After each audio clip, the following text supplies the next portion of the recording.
Hello, Fari. Namaste. Namaste, Gurudev. Pranams.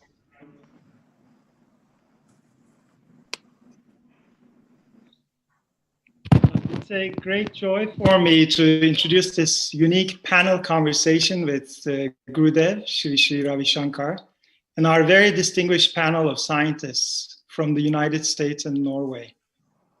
Our topic is what I think a most important one, science and spirituality.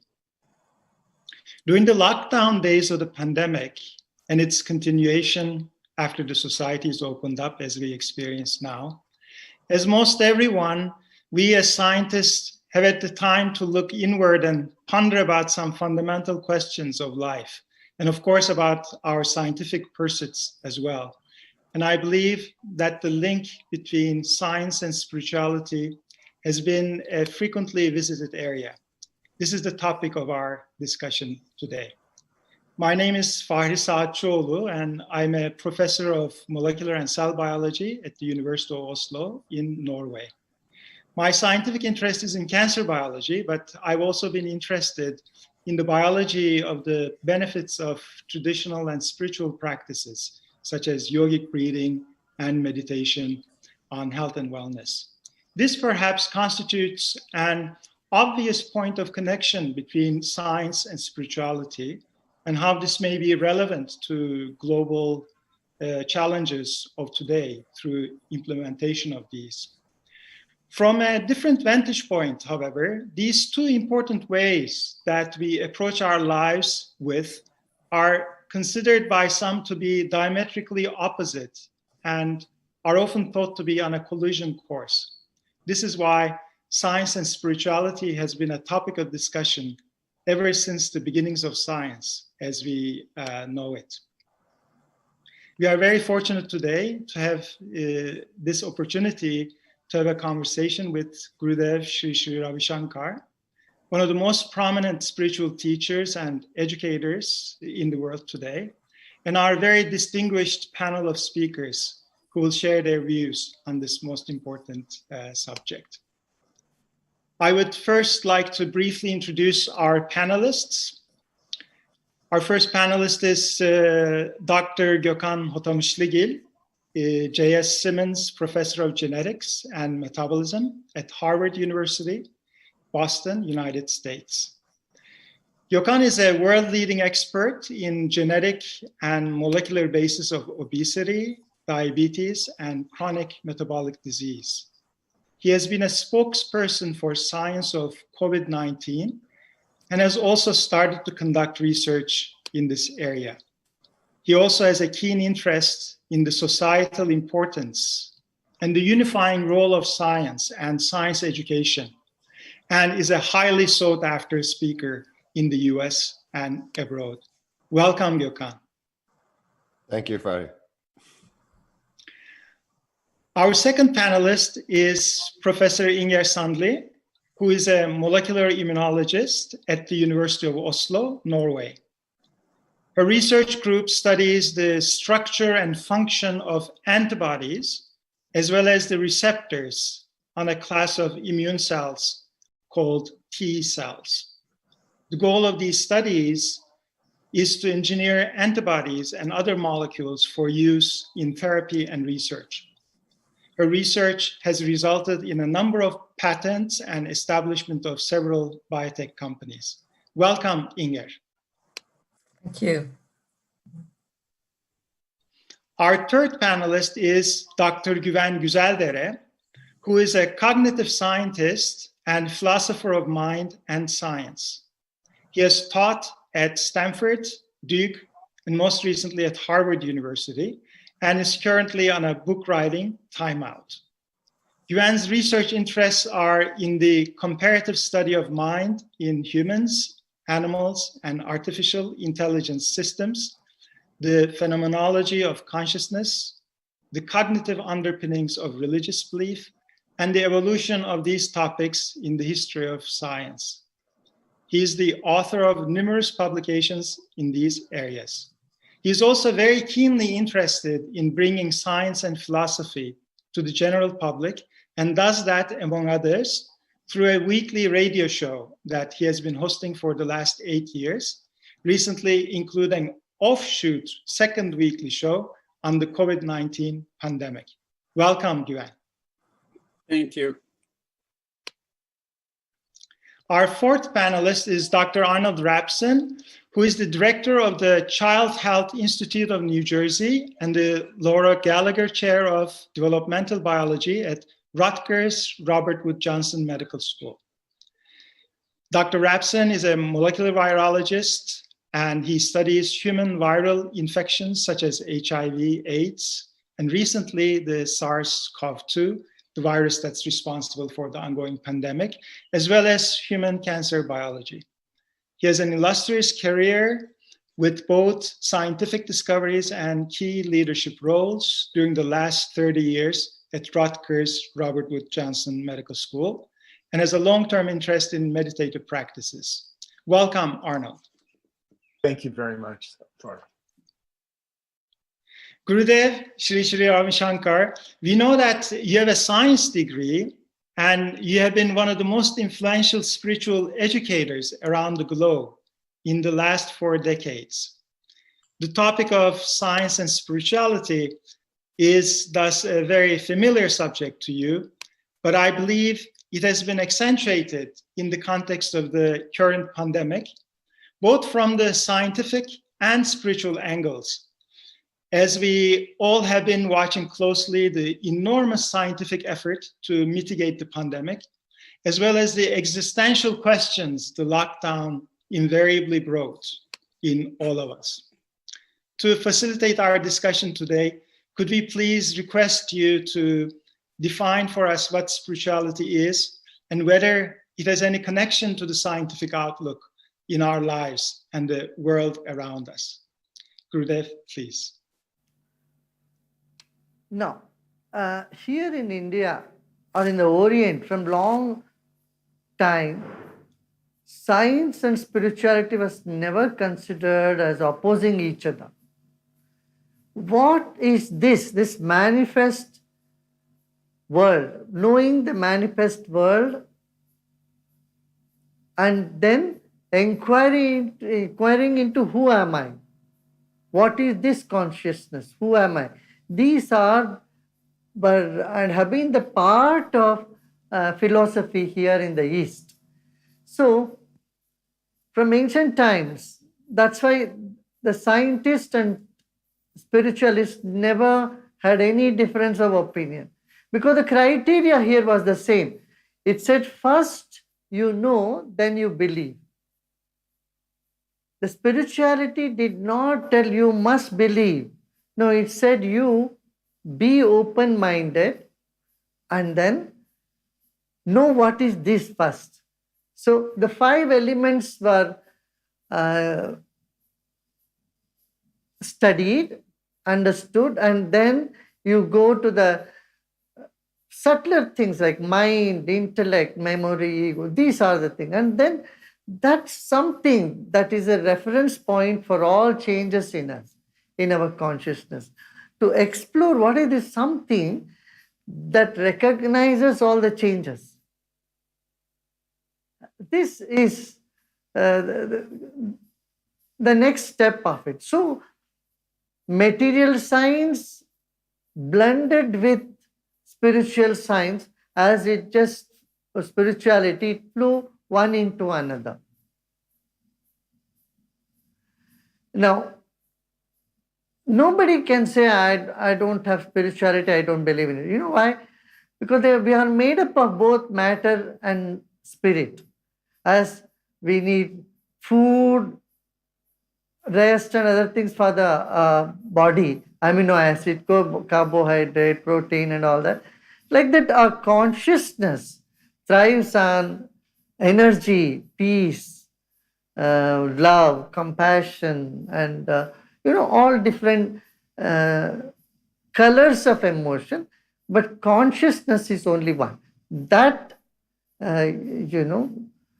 everybody, sometimes consciously or many times unconsciously, they accept it, they know it. There is consciousness that that which perceives, that which then decides. There's something in us that is the reference point of all changes. So study of this has been called here as spirituality, and so nobody can deny the fact that they, at least the person who is denying is there. If someone says, I don't believe in anything, that means at least he is saying what I am saying is, I believe in what I am saying. Anything else I don't believe. So that type of self-inquiry is what I would call as spirituality, and so it doesn't conflict with anybody's belief system. Yes, Fari, back to you. Thank you, Gurudev, for setting stage for this discussion. I would now like to call upon Dr. Gökhan Otanışlıgil. Gökhan, your scientific work aims to solve some of the most serious health problems we have in the world today. Chronic and non-communicable diseases, such as the metabolic cluster of ailments. But you've also recently become interested in the communicable diseases as well, centered around the physiological basis of COVID-19. So I think you are very well placed to comment on how we can mitigate these major challenges in our society and what roles science and spirituality could play in this regard. Over to you, Gökhan. Thank you, dear Fari. It's a real pleasure for me, great pleasure for me, and an honor to join Gurudev and the great minds gathered in this panel as a simple and hopeless biological pragmatist.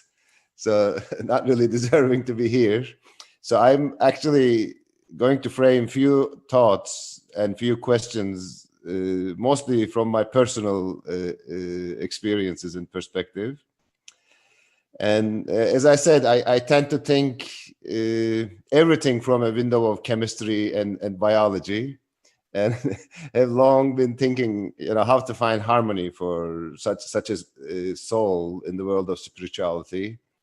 And obviously, like many other people, many millions of people, I mean, my world is also shaken down to its fundamentals during the course of this pandemic and its implications for humanity. And then one thing that became very clear to me, it may have been clear to others, of course, before, but I mean, one of the things about this crisis is that it exposed really all of the deficiencies of us as humankind, of the system that we live in, our institutional structures, personal framework, collection of societies and civilizations, so whatever they may mean. And so perhaps this is a good exercise to really revisit our general framework. And in terms of my work, just to say a few words, it became very clear, at least to me, that during this pandemic, the pre-existing conditions of humans really were a major determinant of cost of lives and impact on welfare and happiness and livelihood of millions of people, and these are not just biological pre-existing conditions. Of course, the biological parameters are preeminent determinants, and this is actually why I became interested in this as a disease, as a scientist trying to understand basics of metabolism for many years, which reminds me of another pandemic which already existed for decades. That is the cluster of metabolic diseases such as diabetes, cardiovascular disease, pulmonary disease, etc., and together with advanced age.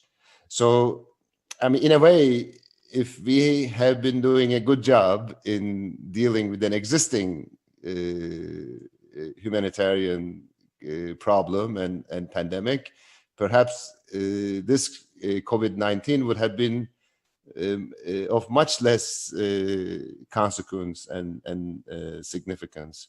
So I'm trying to understand, of course, the biology of this relationship, but it also reminds me that personally, what I have been trying to do and as a community was a big failure, because we've already time after time, we fail to recognize threats that are either in front of us or in the distant future. I mean, this includes chronic diseases, this includes climate change.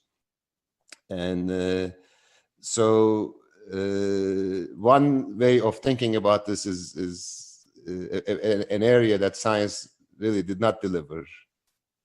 And the other important thing for me is really as equal, if not more equal, of a pre-existing condition is inequity and disparity.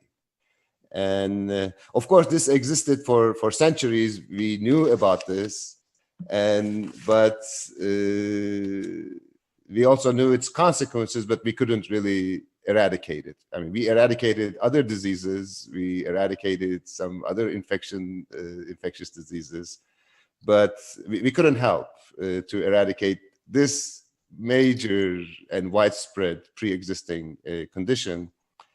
And so this is another case for me that science really failed to deliver. And this actually happened in a time, ironically, science scored its greatest advances in the history of mankind.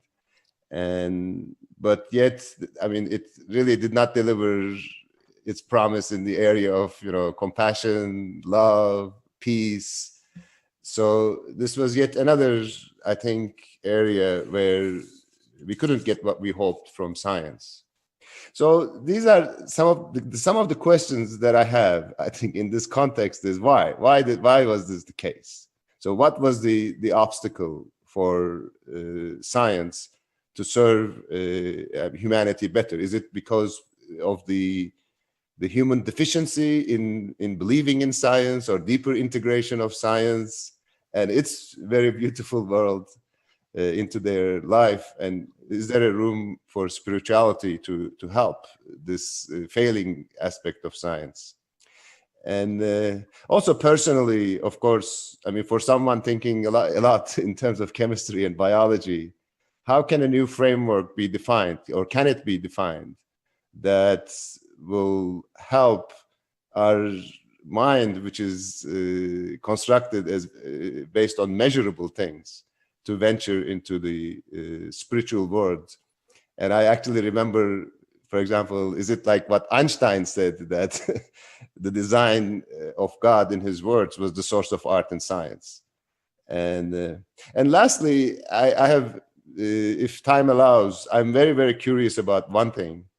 So when we talk about spirituality and talk about it in a very large framework, in some ways, is it going to be institutionalizing the concept of spirituality? And if that is the case, could that be a self-inflicted obstacle for spirituality itself, to open new clashes like many other schools of thought and religion and nationality or other unifying attempts failed in their experiences through institution building? Thank you so much.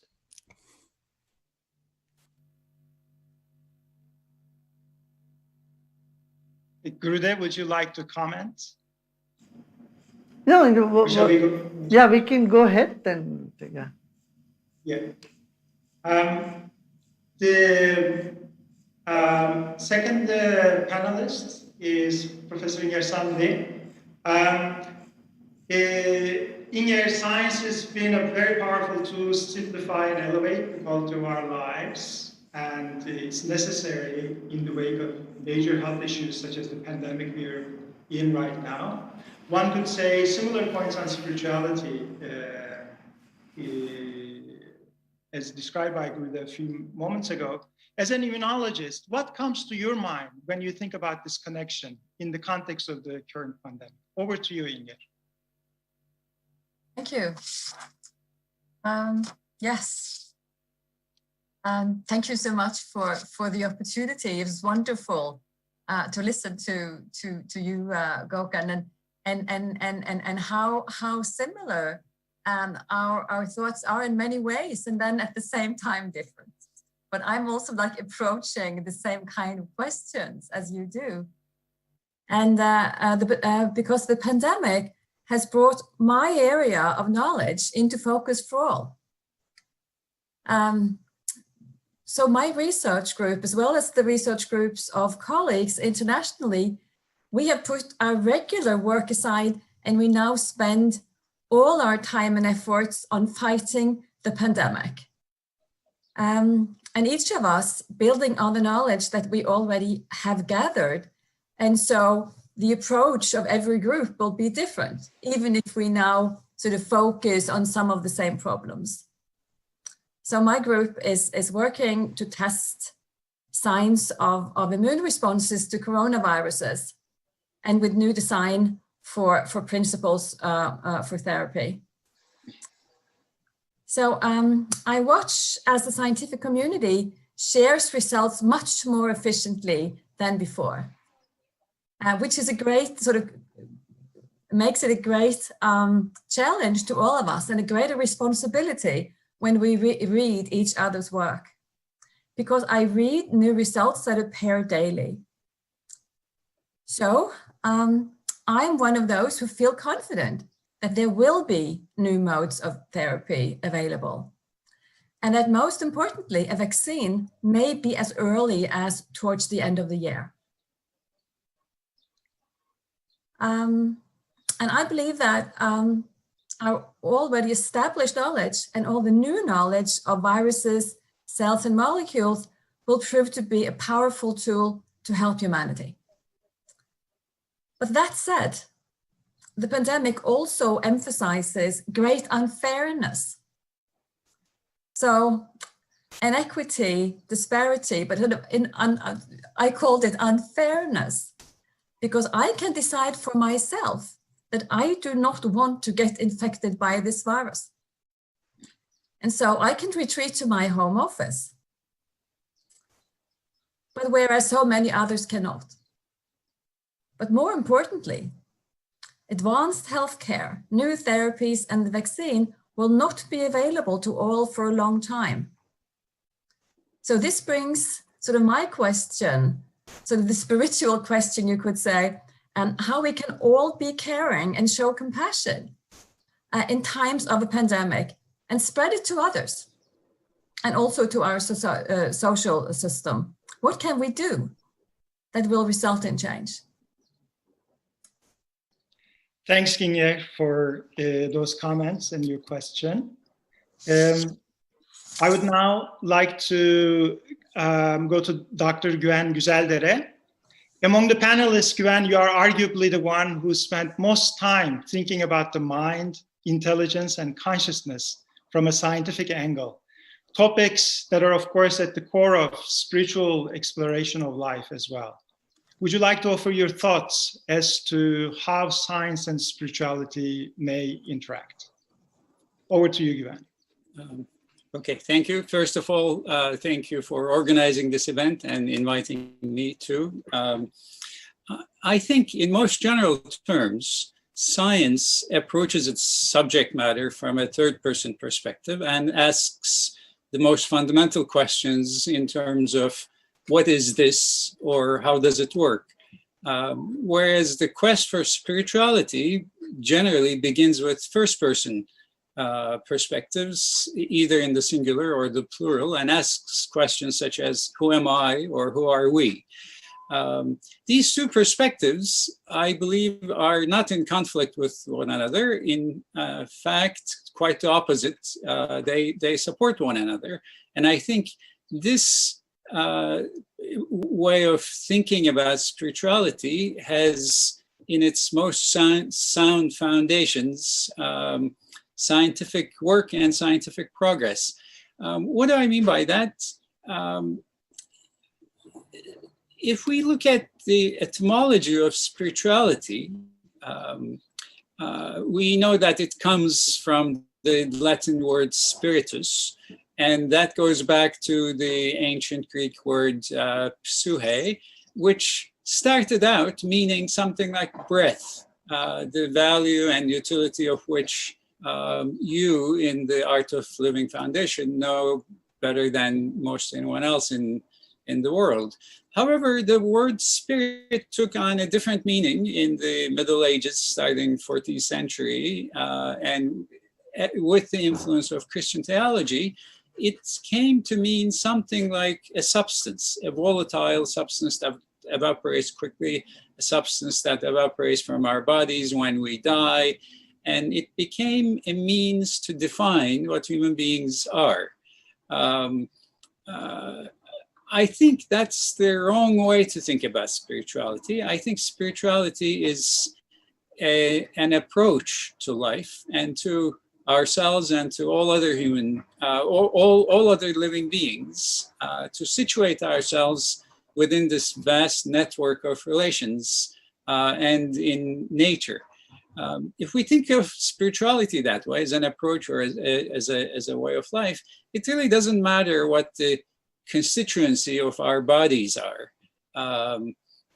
Whether there are spirits there that evaporate or not is really irrelevant. It's rather a question of how we embrace all living beings, other things, and situate ourselves within nature.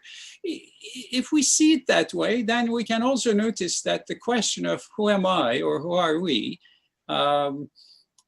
can have some light shed upon it by questions like, what is this or how does it work? Because what we are and how we work, so to speak, has of course something to do with who we are and who I am. So in that sense, I think of spirituality as finding a foundation in scientific work and the history and progress of science through the centuries.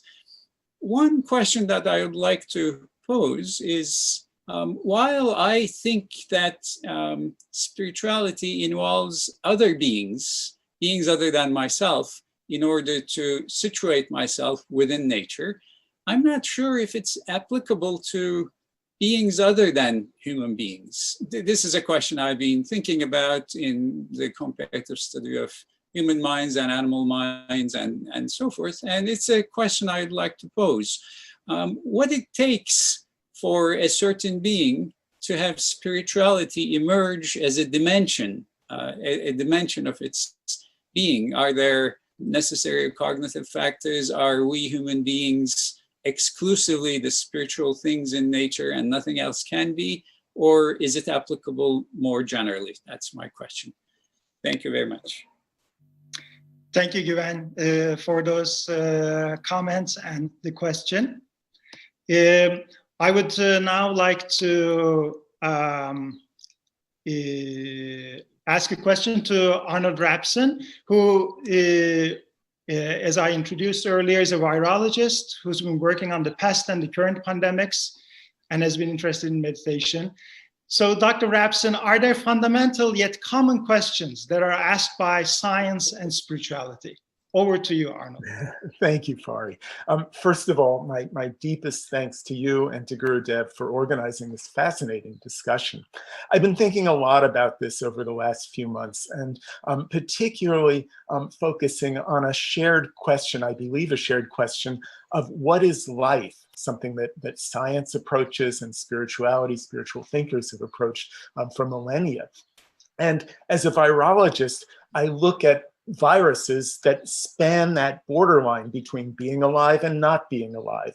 The SARS-CoV-2, the virus that's causing this pandemic, is when it's on a surface or when it's floating in air, in water droplets in the air, is just a collection of sugars and proteins and nucleic acids. But when it enters a cell, this virus, which has 1/100,000th the amount of genetic information as is present in the cell in which it's infecting, then takes over the cell and becomes alive and makes hundreds and thousands of copies of itself. So what is that sort of boundary? And then at the other extreme, perhaps interacting with the kinds of thought processes that Dr. Gezeldere is interested in, we think about issues revolving around artificial intelligence and thought, and what's the basis of thought and how that relates to life. So in this context, Gurudev, I'd be curious about your thoughts about what is life, that idea, and more importantly, perhaps in the grand scheme of the universe, our lives are so short and we're so small. So how to make our life the best that it can be, how to get the most out of life, our life and life on the planet as well. So thank you very much. Thank you, Arnold. Very important question indeed. Gurudev, can we invite you to comment on those, please? See, the whole creation can be seen in two ways, either being alive, like a child. For a child, the trees are alive, the sun talks, moon talks, everything has feelings, everything has life force. I mean, they have feelings. This is seeing this whole world as one organism, and it has all these elements in it. The other point of view is seeing everything as just dead matter. It's not like, it's not even light, it's all like a dead matter. Science should not be mistaken as studying only the dead matter, but it is also very proactively probing into the area of consciousness, in the area of not just brain, but something that the brain emits, the energy field, or what is consciousness is all about. So here, this understanding that are my consciousness, like waking, dreaming, and sleeping, and there is another level of witnessing consciousness. So you're waking, you're dreaming, and you're sleeping, and the fourth level is when you meditate, where you are aware, you are awake, but you're totally relaxed. Body is relaxed, mind is also aware and relaxed. So this study of these aspect of consciousness, what is that fourth state of consciousness and how to develop that, this is all the science, I would say, as yoga, where you do through the breath and through meditation. You realize, your body has so much more abilities than you thought you had. So your quality of sleep changes. Anybody can practice few days and you can have this experience. The quality of sleep is different. And then, in day-to-day affairs, there is more mindfulness, there's clarity, and there is compassion. Compassion and love is simply there. It's not something that one has to develop. If you de-stress a person, I would say that everybody has that compassion in them. So spirituality and science, I don't think they are anytime opposing if they don't hold on to dogmas. Sometimes the new research scientists have faced this challenge, that prejudice among the senior people not recognizing some new innovation they have come up with. So that I would say, this is also any type of prejudice or lack of scientific temper to look into the reality, then I don't consider that as spirituality. Spirituality is different from faith or religion in this sense, because in faith or religion, the emphasis is on you believe, and then one day you may get some result. But science, the criteria is first let me experience it, and then belief systems form. Then further experience, those belief systems get broken. That's how science also grows. This is important in both science and spirituality, where people have that open mind, scientific temper, and committed to truth. Yeah. Yes, Pari. Gurudev, if we have time for this couple of specific questions, and that was the who can have spirituality? Is it exclusive to humans? If I'm paraphrasing it, but very quickly, and the inequality of the scientific advance in its distribution in society, is spirituality? Can spirituality help us with it? Yeah, certainly. I'll take the second question first. Yes, certainly spirituality will help in controlling the greed of people and then getting them share and contribute to the society. Spirituality beckons you to care for everybody, and that instinct naturally comes up within you. And as I said, spirituality is for everybody. Because there is spirit, but like there are abilities. Human beings can talk, converse, do many things like that. The human consciousness, can be trained to be more stable, to be more mindful. All these things uh, can happen, which may have some limitation in the animals. We don't know what the animals say, but I say they are so close to nature, and so they are naturally spiritual in their lives. Yeah.